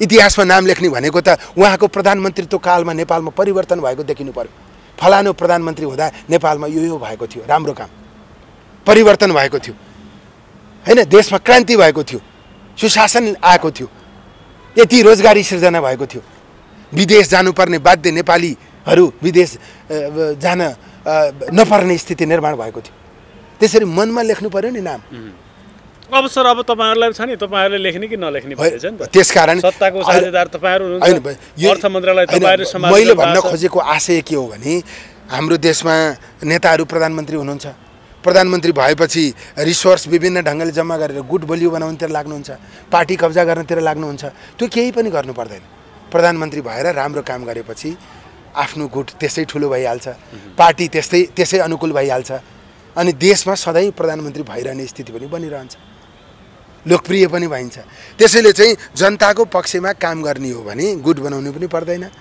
पार्टी कब्जा गर्नु पनि पर्दैन निर्वाचनमा आफ्नो पार्टीले हार्छ भनेर चिन्ता गर्नु पनि पर्दैन त्यसैले हाम्रो त्यो वे अफ थिंकिङ अलि फरक भयो सुनको जलरी जोखिएको विषय थाहा पाउनु भएको छ कति परिमाण त्यहाँ पुग्यो पुगेन मात्र हैन मैले हैन म त दिनभरि संसदमा थिएँ हैन हिजो गोप्य राखिएको भनेर भनिएको छ हैन मिडियामा आए अनुसार पुग्यो अरे भन्ने मैले सुनेको हो हैन तर चाहिँ आधिकारिक रूपमा मलाई थाहा छैन अहिलेसम्म पूर्ण प्रतिवेदन त आइसकेको छैन अब यही बीचमा यो बजेट संशोधनका कुराहरू छन् अर्थमन्त्रीज्यूले भन्नुहुन्छ कुनै हालतमा बजेट संशोधन हुँदैन भनेर भन्नुहुन्छ उता प्रधानमन्त्रीले बालुवाटारबाट भन्नुहुन्छ यो बजेट संशोधन हुन्छ चिन्ता नगर्नुस् भन्नुहुन्छ अब समाजवादी अर्को सत्ताधारी सत्ता समीकरणको दलले अर्को के भनिरहेको छ नि बजेट संशोधन कुनै पनि हालतमा हुनुपर्छ भनिरहेको छ के हुन्छ आखिर वास्तवमा बताउनु त यो यस्तो हुन्छ हेर्नुहोस् है अब अहिले विपक्षी दलको नेता को हुनुहुन्छ केपी ओली हुनुहुन्छ एकछिन परिकल्पना गर्नुहोस् उहाँ प्रधानमन्त्री हुनुहुन्थ्यो भने उहाँले के भन्नुहुन्थ्यो कुनै पनि हालतमा संशोधन हुँदैन कुनै कमा फुल स्टप केही पनि परिवर्तन हुँदैन उहाँले त्यो भन्नुहुन्थ्यो आज उहाँ विपक्षीमा हुनुहुन्छ उहाँले त्यो परिवर्तन हुनुपर्छ भन्नु भएको छ हैन हाम्रो चाहिँ कस्तो छ भने सत्तामा हुँदा एउटा कुरा विपक्षीमा हुँदा अर्को कुरा यो हाम्रो बानी अभ्यास यस्तो खालको छ मेरो विचारमा हुनु के पर्छ भने संसारमा कुनै पनि कुरा पूर्ण हुँदैन असंसदनीय हुँदैन हैन यो त अर्थ मन्त्रालयले बनाएको अर्थमन्त्रीज्यूको नेतृत्वमा अर्थ मन्त्रालयले बनाएको त्यो पूर्ण छ भनेर म मान्दैन त्यसैले पहिला त के अभ्यास हुनु पर्थ्यो बजेट आउनुभन्दा अगाडि पहिला कि त संसदको राय लिने व्यवस्था हुनु पर्थ्यो संसदको राय लिइसकेपछि मात्रै बजेट ल्याउने व्यवस्था हुनु पर्यो होइन भने बजेट ल्याएपछि संसदको राय लिने हो भने सांसदले दिएको राय समावेश हुने व्यवस्था हुनु पर्यो यो त यो कहाँ यो अभ्यास छ मलाई लाग्छ बेलायतमा पनि अभ्यास छैन यो संसदीय व्यवस्थाभित्र नि यो अभ्यास छ भन्ने मलाई लाग्दैन मिल्दै नमिल्ने अप्राकृतिक कुरा पनि गरेर हुन्छ त्यसकारण अब हामीले फेरि यो अर्थमन्त्रीको मात्रै दोष होइन सत्तारूढ पार्टीको मात्रै दोष होइन विपक्षी दलका नेताहरूलाई बोलाएर सोध्नुहोस् न तपाईँहरूले नियमावलीमा के राखेको होइन के अरे विनियोजन विधेयक संसदमा पेश भएपछि संशोधन हुन सक्दैन त्यो त काङ्ग्रेसले माओवादीले सत्ताले मात्रै बनाएको के अरे नियमावली त होइन होला त्यो किन बनाएको त्यस कारणले यो चाहिँ कस्तो नि हाम्रो अभ्यास नै गलत छ यसलाई परिवर्तन गर्नुपर्छ हामी त धेरै मान्छेले पत्याएर आएको मान्छे हो नि हामी त यहाँ परीक्षणमा छौँ नि आफ्नो भूमिकालाई प्रभावकारी ढङ्गले अदा गर्न नसक्ने हो भने हामी त परीक्षामा फेल हुन्छौँ नि त्यसैले म सत्तारूढ पार्टीको सांसद हुँ तर ममा त विवेक पनि त छ नि आम जनताको भावना पनि त मैले बोक्नुपर्छ नि त्यस हुनाले यस्तो खालको जुन परम्परा छ यसलाई परिवर्तन गर्नुपर्छ चर्चा सुरु भएको छ नेपाली काङ्ग्रेसका सभापति शेरबहादुर देउवा सिङ्गापुरमा छन् र सिङ्गापुरमा अहिलेको गठबन्धनको सरकार ढाल्ने गरी खिचडी पाक्दैछ भन्ने चर्चा परिचर्चाहरू सुरु भएको अवस्था छ के भन्नुहुन्छ यो विषयमा मतलब यो अब चर्चा बाहिर एकदम व्यापक छ मैले पनि सुनेको हुँ तर औपचारिक ढङ्गबाट त्यस विषयमा कहीँ पनि कुरा भएको पाइँदैन आधिकारिक रूपमा पुष्टि हुने अवस्था छैन तर कहीँ आधिकारिक रूपमा कुरा भइरहेको छैन तर चर्चा हल्ला चाहिँ व्यापक रूपमा भएको छ फेरि अब यो सरकार फेरेर अर्को नयाँ सरकार बनाइहाल्नुपर्ने त्यस्तो परिस्थिति नीतिगत रूपमा मतभेद भएको स्थिति पनि छैन सरकारमा चाहिँ अन्तर्द्वन्द्व बढेको अवस्था पनि छैन हामी बजेट पास गर्ने प्रक्रियाको निर्णायक चरणमा छौँ यो चाहिँ सरकारका लागि असाध्यै महत्त्वपूर्ण विषय हो त्यसैले यति बेला सरकार परिवर्तन हुने त्यस्तो छाटकाट बाहिर केही देखिँदैन अथवा आन्तरिक रूपमा पनि केही देखिँदैन तर चर्चा असाध्यै धेरै भइरहेको छ अब केही नै नभई यो चर्चा भयो भन्ने कुरा पनि अब स्वाभाविक नहोला तर आधिकारिक रूपमा सरकार परिवर्तन हुने गरी त्यस्तो एक्सर्साइज भएको छलफल भएको मिटिङ भएको अहिले सरकारी गठबन्धनभित्र द्वन्द्व बढेको कुरा नमिलेको त्यस्तो अवस्था छैन यो चर्चा कताबाट आएको त्यो मलाई पनि जानकारी छैन नेपाली काङ्ग्रेसभित्र अहिले त्यस्तो छलफलको विषय भनेको कतै कुराहरू उठेको छैन यो विषयमा उसो भए होइन अब नेतृत्वमा आफै इन्डिभिजुअल रूपमा केही कुरा भए मलाई थाहा छैन तर संस्थागत हिसाबबाट सरकार परिवर्तन गर्ने गरी कुनै पनि छलफल भएको छैन मिटिङ भएको छैन यो कुरालाई नेतृत्वले छलफलमा ल्याएको छैन त्यसैले अब यस्तो महत्त्वपूर्ण विषय नेतृत्वले एक्लै निर्णय गर्ने अथवा शीर्ष नेताहरू मात्रै बसेर निर्णय गर्ने परिस्थिति हुँदैन पदाधिकारी मात्रै बसेर निर्णय गर्ने परिस्थिति हुँदैन यसलाई संस्थागत निर्णय गर्नका निम्ति केन्द्रीय समितिमा आउनुपर्छ त्यसैले केन्द्रीय समितिमा आएको पनि छैन मिटिङ बस्ने छाटकाट देखिएको पनि छैन त्यस हुनाले यो चाहिँ आधिकारिक कुरा हो भन्ने मलाई लाग्दैन जस्तो तपाईँ जस्तो दोस्रो दर्जाका नेताहरूले नेपाली काङ्ग्रेसका दोस्रो तहका नेताहरूले यदि एमाले र काङ्ग्रेसको सरकार बनिहालेमा पनि अचम्म मान्नु पर्दैन भन्ने खालका अभिव्यक्तिहरू दिइरहनु भएको छ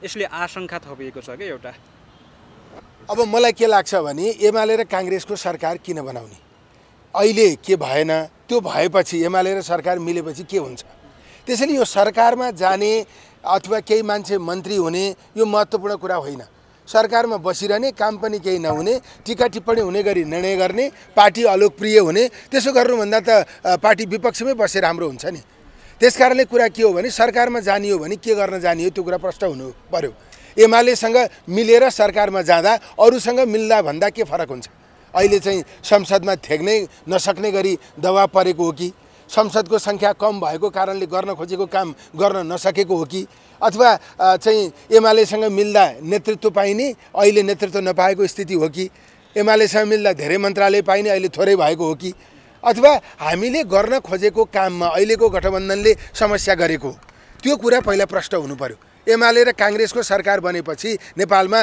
भ्रष्टाचार अन्त्य हुन्छ भने एमाले र काङ्ग्रेसको सरकार बनाउने सुशासन कायम हुन्छ भने एमाले र काङ्ग्रेसको सरकार बढाउने अझ बढी भ्रष्टाचार झाँगिन्छ संसदमा विपक्षी पनि सानो हुन्छ एकदमै संसदको समर्थन व्यापक रूपमा प्राप्त हुन्छ धेरै ठुलो भिड सरकारले गलत गर्यो भने पनि त्यसको पक्षमा हुन्छ अनि आफ्ना मान्छेलाई मन्त्री बनाउन पाइन्छ भनेर मात्रै एमाले र काङ्ग्रेस मिल्नुको केही अर्थ छैन नेपालमा भ्रष्टाचार अन्त्य गर्नका निम्ति ठुला पार्टीहरू मिलेर सरकार बनाउनु पर्यो यो हो भने ठिक छ नेपाल चर्चा चाहिँ कस्तो चलिरहेको छ भने जुन नक्कली भुटानी शरणार्थी प्रकरणमा छ त्यसमा मुछेका नेताहरू अहिलेसम्म नेपाली काङ्ग्रेस र एमालेका मात्रै छन् अब फेरि दोस्रो चरणको अनुसन्धान सुरु भएको छ, त्यसबाट जोगिनको लागि र पहिलो चरणको अनुसन्धानमा जुन जुन आरोपितहरू पक्राउ परेका छन्, अहिले हिरासतमा रहेका छन्, उनीहरूलाई जोगाउनको लागि यो परपञ्च चाहिँ हुँदैछ भन्ने आरोप छ नि।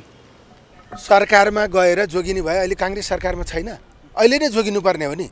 त्यसैले यो सरकारमा गएर अब कुनै भ्रष्टाचारको काण्डमा मुछिएको व्यक्तिलाई जोगाउँछु भनेर लाग्यो भने पार्टी नै समाप्त हुन्छ। त्यसकारण यो पार्टीकै अस्तित्व रहँदैन। हामीले 2084 सालको चुनाव कसरी जित्ने भनेर नेपाली कङ्ग्रेसभित्र नि छलफल भइरहेको छ, अन्यत्र पनि छलफल भइरहेको होला।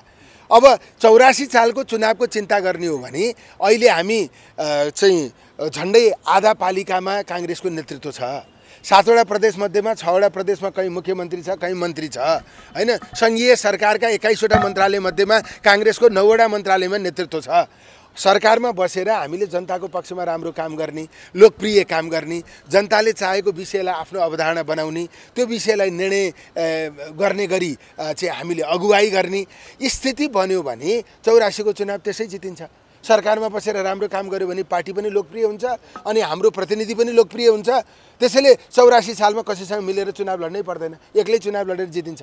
त्यसैले सरकारमा जाने भनेको भ्रष्टाचारीलाई जोगाउन होइन, भ्रष्टाचार गर्न होइन, भ्रष्टाचारीलाई खोजी समाउन जाने हो, भ्रष्टाचार अन्त्य गर्नका निम्ति सरकारमा जाने हो, सुशासन कायम गर्नका निम्ति सरकारमा जाने हो, जनताको पक्षमा काम गर्नका निम्ति सरकारमा जाने हो। त्यसैले ल यो सरकारमा बसेर उपलब्धि हुन सकेन भन्ने निष्कर्ष हो भने के उपलब्धि गर्नका निम्ति एमालेसँग मिल्ने हो, त्यो कुरा प्रश्न हुनु पर्यो।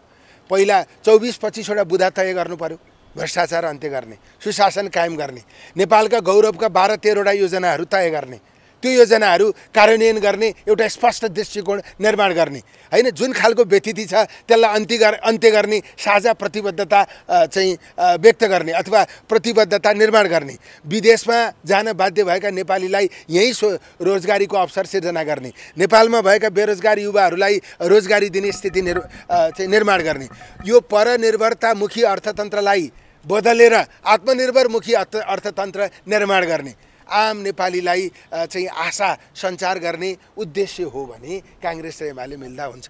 होइन एमाले बाहिर छ, काङ्ग्रेससँग मिलेपछि सरकारमा जान पाइन्छ अनि काङ्ग्रेसले सरकारको नेतृत्व गर्न पाउँछ भन्ने उद्देश्यका लागि मात्रै एमाले काङ्ग्रेस मिलेर केही अर्थ छैन। 84 सालको चुनावमा बर्बाद हुन्छ। त्यसकारणले चाहिँ पहिला एमाले र काङ्ग्रेस किन मिल्ने हो त्यो कुरा तय हुनु पर्यो हैन। अब तपाईले भन्नुभएको जस्तो कामका लागि एमाले काङ्ग्रेस मिल्ने हो भने त काङ्ग्रेस पार्टी समाप्त भएर जान्छ। त्यस हुनाले चाहिँ यो हल्ला किन चलेको हो हैन, यो कसले गफ गरिरहेको छ त्यसले चाहिँ पहिला संस्थागत ढङ्गबाट त्यो कुरा आउनु पर्यो।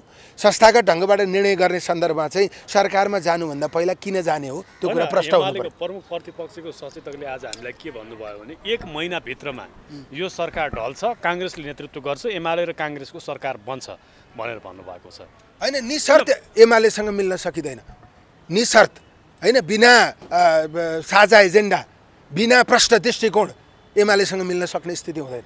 किन जाने हो त पहिला प्रश्न हुनु पर्यो हैन। अहिले नभएको काम के हो? सरकारकै नेतृत्व गर्ने भएपछि त जनतालाई देखावटी रूपमा भए पनि एउटा कार्यक्रम त तय भएर आउला त तपाईहरुको। मतलब कम्तीमा यसरी 4 महिना 6 महिनामा सरकार फेरिनुको सैद्धान्तिक कारण हुनुपर्छ के, किन फेरिने हो हैन। सैद्धान्तिक कारण भ्रष्टाचारसँग जोडिनुपर्छ, सुशासनसँग जोडिनुपर्छ, व्यतिथि अन्त्य गर्ने विषयसँग जोडिनुपर्छ, आम उपलब्धि दिलाउने कुरासँग जोडिनुपर्छ।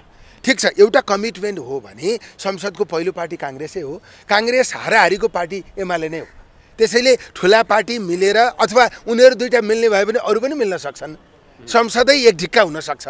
संसद एक ढिक्का किन हुने हो त? तर आज काङ्ग्रेस गम्भीर परिस्थितिमा फँसेको छ, किनभने उता समाजवादी मोर्चा बनेको छ, एमाले सरकारमा जान लालायत छ, ऊ सरकार बाहिर बस्नै चाहँदैन र भोलि पूर्ववत अवस्थामा हिजोको नेकपा बेउतिने अवस्था आयो भने त काङ्ग्रेस त प्रतिपक्ष बस्नुपर्छ। अनि यही समाजवादी मोर्चा बनेको कारणले एमाले अलि बढी आत्तिएको होला। अब अरू काङ्ग्रेस बाहेक अरूको समर्थन प्राप्त हुने स्थिति भएन। त्यो मोर्चा समाजवादी जुन बनेको छ त्यो त एमाले विरुद्ध बनेको, किनभने काङ्ग्रेससँग त त्यो मोर्चा विप्लवजी बाहेक अरू त सबै सत्तामा छ नि त हैन। त्यसैले एमाले काङ्ग्रेस बाहेक अरूसँग मिलाएर सरकार बनाउन सक्ने स्थिति भएन। त्यसैले अब काङ्ग्रेसलाई नेतृत्व दिएर सरकार बनाउन सकिन्छ कि भन्ने एमालेको रणनीति हुनसक्छ। अब सरकारमा जाने मात्रै एक उद्देश्य हो भने त्यो रणनीति अस्वाभाविक भन्न मिलेन। तर हाम्रो कुरा चाहिँ के हो भने अब पुरानो नेकपा बिउतिने अवस्था आयो भने पनि त काङ्ग्रेस प्रतिपक्ष बस्नुपर्छ होइन, त्यो सबभन्दा राम्रो कुरा हो। नेकपा बिउत्याएर उहाँहरूले सरकार चलाउनुहोस्, हामी प्रतिपक्षमा बस्न चाहन्छौँ होइन। त्यस कारणले त्यो हामीहरूको कुरा के हो भने गठबन्धनै गर्दा पनि यो गठबन्धनका बारेमा हाम्रा भित्र एकदमै धेरै कुराहरू उठेको थियो। कहिले अब त्यो गठबन्धन गर्ने साथीहरूलाई प्रश्न उठ्छ होला, आउँछ होला, कहिले तपाईँहरू काङ्ग्रेससँग मिल्नुहुन्छ, कहिले एमालेसँग मिल्नुहुन्छ, कहिले कम्युनिस्ट एकता भन्नुहुन्छ, कहिले लोकतान्त्रिक कम्युनिस्ट एकता भन्नुहुन्छ। अब उहाँहरूलाई पनि त प्रश्नको जवाफ दिन गाह्रो हुन्छ होला नि, त्यो उहाँहरूको विषय हो। हामीलाई त्यस्तोमा सरोकार भएन। कम्युनिस्टहरू सबै मिलेर सरकार बनाउनु भयो भने हामी खुसी हुन्छौँ, हामी एकदमै प्रतिपक्षमा बस्न तयार हुन्छौँ। तर सरकार बनाउने हाम्रो प्रधान विषय होइन। सरकारमा त कङ्ग्रेस यो 5 वर्षमा थुप्रै पटक जान्छ, किनभने कङ्ग्रेस लार्जेस्ट पार्टी हो नि। त्यस कारणले फेरि विगतको अभ्यासले के देखाएको छ भने अरूसँग मिल्न भन्दा काङ्ग्रेससँगै मिल्न कम्युनिस्टका साथीहरू पनि खुसी हुनुहुन्छ। त्यसैले हाम्रो अहिलेको कुरा के हो भने सरकारमा किन जाने हो, के गर्ने हो, सरकारमा गएर काङ्ग्रेसको भविष्य समाप्त गर्ने हो। त्यसैले काङ्ग्रेसको भविष्य जोगाउनका निम्ति सरकारमा जाने, तर जनताको पक्षमा काम गर्ने, जनताको पक्षमा काम गरेर काङ्ग्रेस पार्टीलाई लोकप्रिय बनाउने। जो सरकारमा जानुभएको साथी सरकारमा जानुको औचित्य त तपाईँले न्यूनतम साझा कार्यक्रमहरू ल्याउन सक्नु होला सरकारको। त्यति बेला त्यो जनतालाई लोक रिझाइको कार्यक्रमहरू त ल्याउन सक्नु होला, तर व्यावहारिक रूपमा के गर्न सक्नुहुन्छ भन्ने कुरा प्रमुख कुरा हो नि। होइन, लोक रिझाइ मात्रै होइन, हामी जस्ता मान्छेहरू छौँ नि, साझा कार्यक्रम बनाएर कार्यान्वयन नगर्ने, त्यो लोक रिझाइका निम्ति देखावटी मात्रै गरेको भनेर हामीले सुख दिनेवाला छैनौँ। एउटा कमिटमेन्ट प्रष्ट ढङ्गबाट हुनु पर्यो, बुदाहरू त्यसमा स्पष्ट रूपमा लेखिनु पर्यो। काङ्ग्रेस र अर्को कुनै पार्टी मिलेर सरकारमा जाने त होइन नि, एजेन्डा मिलेर सरकारमा जाने हो। यो काम गर्ने भन्ने कामको उद्देश्य तय गरेर सरकारमा जाने हो। त्यसैले उद्देश्य तय गर्ने, त्यसलाई कार्यान्वयन नगर्ने हो भने उद्देश्य कार्यक्रम र कार्यान्वयनको चाहिँ एक किसिमको चाहिँ सहमति बन्यो भने त्यसका स्टेपहरू तय हुन्छ। 1 वर्षमा के काम गर्ने हो, 2 वर्षमा के काम गर्ने हो, 3 वर्षमा के काम गर्ने हो, त्यो काम कसरी गर्ने हो, त्यो सबै कुरा प्रष्ट ढङ्गले आउन सक्नुपर्छ। आज देशमा धेरै संवैधानिक विषयका बारेमा पनि प्रश्न उठेको छ होइन, त्यसका बारेमा पनि हामी समाधान दिन चाहन्छौँ, त्यसका बारेमा पनि हामी स्पष्ट भएर अगाडि जान चाहन्छौँ। सरकार चलाउने कुरा मात्रै होइन, हामीले अभ्यास गरिरहेको यो स्थिति ठिक छ कि छैन, यसलाई बदल्न आवश्यक छ कि छैन। किनकि काङ्ग्रेस एमाले मिलेपछि झन्डै 2/3 हुन्छ, 2/3ले त संविधानै पनि बदल्न सक्छ। त्यसका बारेमा अहिले प्रश्न उठिरहेका कतिपय सन्दर्भहरू पनि त्यहाँ जोडिन सक्छन्। त्यसैले त्यसका बारेमा पनि एउटा स्पष्ट दृष्टिकोण बनाएर हामी अगाडि जान जरुरी छ। देश हेर्नुहोस्, देश पत्र भयो भने तपाईँहरू चाहिँ सरकार फेरबदल गर्न तयार हुनुहुन्छ, सरकारको नेतृत्व गर्न तयार हुनुहुन्छ। बाचा पत्र, त्यो बाचा पत्रको स्पष्ट कार्यान्वयनको व्यावहारिक दृश्य अनि त्यसका प्रतिको कमिटमेन्ट हेर्नुहोस्। आज देश चालु खर्च धान्ने स्थितिमा छैन, आर्थिक सङ्कटमा छ। त्यसैले यो आर्थिक सङ्कट मोचन गर्नका निम्ति दलहरू मिल्न आवश्यक छ। कसरी चालु खर्च घटाउन सकिन्छ, कसरी प्रशासनिक खर्च न्यूनीकरण गर्न सकिन्छ, कसरी भूतपूर्वलाई दिएका सुविधाहरू सबै चाहिँ बन्द गर्न सकिन्छ, कसरी विदेश उपचार गर्न। यति मलाई यो बताइदिनुहोस् कि मान्यज्यू, आजको दिनमा एमालेसँग मिलेर सरकार बनाउने रणनीति काङ्ग्रेसको हो कि होइन? अनि एकैचोटि सरकार बनाउने कुरा आइरहँदा त्यो रणनीति अब कोही नेताको होला, म जान्दिनँ। एकैचोटि सरकार बनाउन कुरा आउँदा चाहिँ त्यसको कुनै तुक छैन के। सरकार एमाले र काङ्ग्रेस मिलेर बनाउनु किन परेको हो, के काम गर्नका निम्ति हामी मिल्ने हो, पहिले त्यो कुरा आउनु पर्यो के। एमालेको तर्फबाट एमालेको तर्फबाट नै आउनु पर्यो, काङ्ग्रेसको तर्फबाट नै आउने हो। यदि मिल्न खोजेको हो भने ओलीजी काङ्ग्रेससँग मिल्न खोज्नु भएको हो नि, किन मिल्न खोज्नु भएको? सत्तारूढ पार्टीको नेता हुन मात्रै उहाँलाई नेता बनाउन मिल्न केही जरुरी छैन। मेरै पार्टीको सभापतिलाई प्रधानमन्त्री बनाउन पनि मिल्न जरुरी छैन।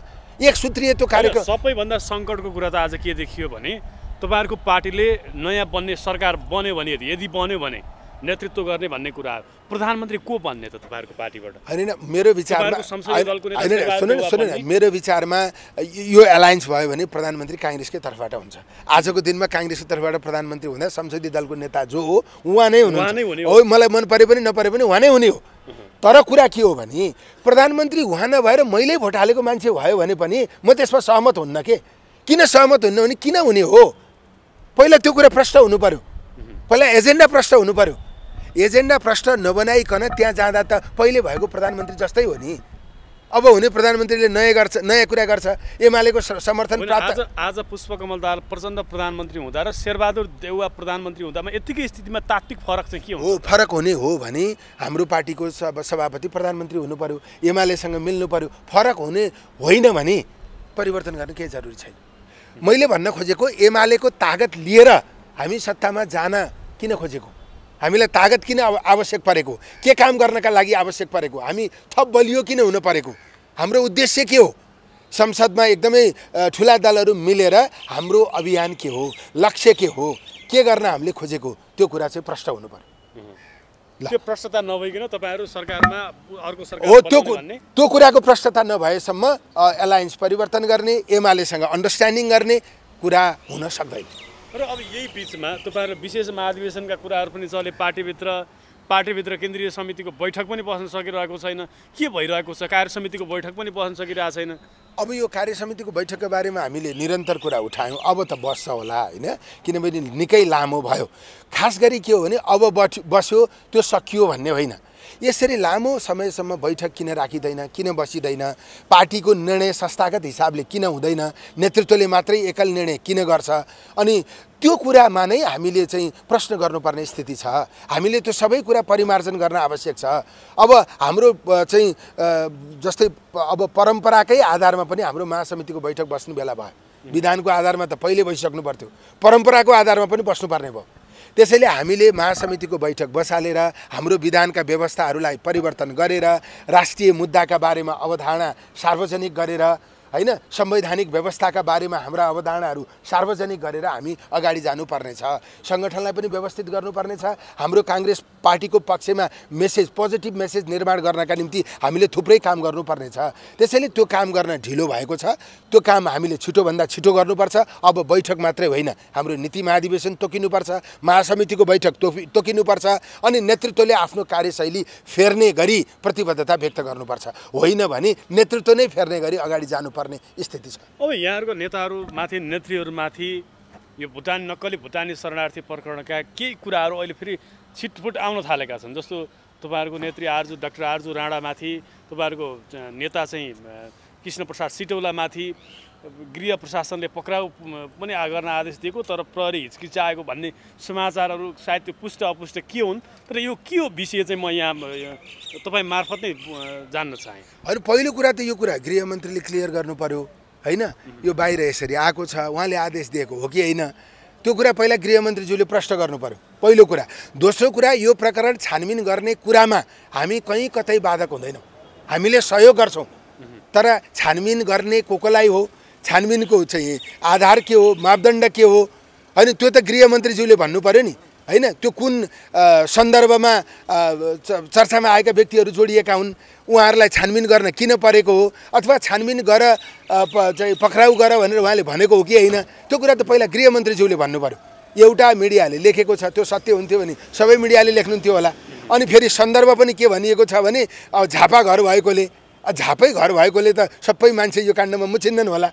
त्यसैले त्यसको फेरि यो मौका हो भनेर जोसँग रिस उठेको छ सबैलाई ल्याएर जोड दिएर पनि भएन। तर नेपाली कङ्ग्रेस यो प्रकरणको घर भएकै कुरा गर्ने त केपी ओलीको घर डेफिनेटली त्यही त हो, केपी ओलीज्यूको घर पनि झापा नै हो, उहाँ पनि पहिले गृहमन्त्री भएकै हो होइन, अरू पनि मन्त्री पनि हुनुभएको छ, झापाकै घर भएरै चाहिँ त्यो कुरामा जोडिने हो कि। त्यसकारण यो कुरा प्रष्ट ढङ्गबाट गृहमन्त्रीज्यूले भन्नु पर्यो। तर हामी के भन्छौँ भने यो विषयको छानबिन गर्ने क्रममा हामी सहयोग गर्छौँ, कसैलाई रोक्दैनौँ, दबाब दिँदैनौँ।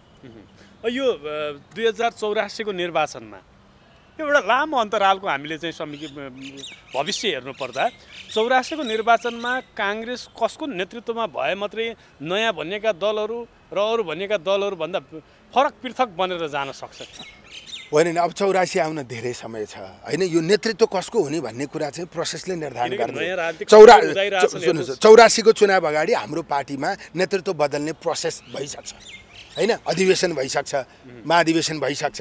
त्यसैले त्यो महाधिवेशनले चाहिँ 84को चुनावमा कसलाई नेता बनाउँदा पार्टीले चुनाव जित्छ, नयाँ मेसेज दिन सक्छ, नेतृत्वले अरूसँग प्रतिस्पर्धा गर्ने काबिलता, दक्षता देखाउन सक्छ।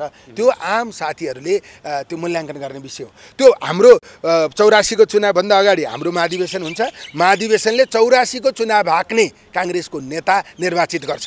84 को चुनावमा देश बदल्ने कुरा गर्ने नेता निर्वाचित गर्छ। 84 को चुनावमा बदलिएको काङ्ग्रेस अथवा सशक्त काङ्ग्रेसको नेतृत्व गर्ने नेता 84 को चुनावभन्दा अगाडि काङ्ग्रेसले छनौट गर्छ। तपाईँहरूले यसो भनिरहनु भएको छ नेकपा एमालेमा 70 वर्षको हदम्याद हटाएर अब तेस्रो पटक अध्यक्ष बन्नका लागि केपी ओलीलाई मार्ग प्रशस्त भइसक्यो। अब तपाईँहरूको पनि 2 पटकभन्दा अध्यक्ष बन्न नपाइनेछ, सभापति बन्न नपाइनेछ। अब त्यो पनि संशोधन गरेर शेरबहादुर देउवा नै सभापति बन्ने दिन आयो भने तपाईँहरू के गर्नुहुन्छ? काङ्ग्रेसमा 2 पटक सभापति 2 पटक मात्रै हुने जुन व्यवस्था छ त्यो कुनै पनि हालतमा परिवर्तन हुँदैन, किनकि यो नेपाली काङ्ग्रेस हो, यो एमाले होइन। पहिलो कुरा तपाईँ बुझ्नुहोस्। दोस्रो कुरा, यो कति वर्षकोले कम्पिट गर्न पाउने भन्दा पनि कतिचोटि प्रधानमन्त्री हुन पाउने हो, कतिचोटि सांसद हुन पाउने हो, कतिचोटि मन्त्री हुन पाउने हो, कतिचोटि पार्टीको पोजिसनमा बस्न पाउने हो, त्यो कुरा 84 को चुनावभन्दा अगाडि काङ्ग्रेस स्पष्ट गरेर आउँछ। कुनै पनि पदमा 2 पटकभन्दा 3 पटक बस्न नपाइने व्यवस्था गरेर काङ्ग्रेस चुनावमा आउँछ। तपाईँ यो चाहिँ 80 वर्षको मान्छे प्रधानमन्त्री हुन पाउँदैन भन्ने होइन, तर 2 पटकभन्दा बढी प्रधानमन्त्री हुन चाहिँ पाइँदैन। त्यसैले अहिले तपाईँले भन्न खोज्नु भएको कुरा मैले बुझेँ, तर काङ्ग्रेस पार्टीले 2 पटकभन्दा बढी प्रधानमन्त्री हुन नपाउने व्यवस्था गरेर 84 को चुनावमा जान्छ। 2 पटकभन्दा बढी मन्त्री हुन नपाउने व्यवस्था गरेर 84 को चुनावमा जान्छ। जेनेरेसन शिफ्ट गर्ने बाध्यात्मक व्यवस्था हामीले निर्धारण गर्नुपर्छ। जेनेरेसन शिफ्ट गर्ने बाध्यात्मक व्यवस्था काङ्ग्रेसले गर्नेछ। नेपालमा त्यो व्यवस्था गर्ने पार्टी काङ्ग्रेस पहिलो हुन्छ र ती सबै व्यवस्था स्पष्ट बनाएर काङ्ग्रेस अगाडि बढ्छ। ज्योतिषीले 7 पटक शेरबहादुर देउवालाई प्रधानमन्त्री बन्ने भनेर घोषणा होइन, मैले राजनीतिमा त्यो ढङ्गबाट भविष्य त्यस्तो छ होइन, राजनीतिमा त्यो ढङ्गबाट ज्योतिषको विश्वास म गर्दिनँ। ज्योतिष शास्त्रबाट राजनीति चलाएर हुँदैन होइन, राजनीति शास्त्रबाटै चलाउनुपर्छ। त्यस कारणले चाहिँ लोकप्रिय हुने भनेको जनताको पक्षमा काम। तपाईँहरूले भनेको 2 पटक त मिल्यो, अझ 2 पटक उहाँ थपिएर 7 पटक। यसका बारेमा म केही पनि टिप्पणी गर्न चाहन्न। ज्योतिषीले भनेको कुरा त मिलिराखेको छ। मैले भने नि म केही टिप्पणी गर्न चाहन्न। हस्, समय दिनुभयो, यहाँलाई धेरै धेरै धन्यवाद। धन्यवाद।